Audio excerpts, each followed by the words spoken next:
to our channel Login 8. In this guide video, I will show you how to log in Chicago Park District.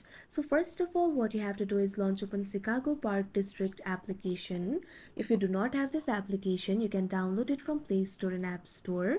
You can see over here Chicago Park District application has been opened. Initially, you'll be led to this kind of interface. You can also continue as guest if you want, or if you want to sign in to your account, simply tap on the option sign in.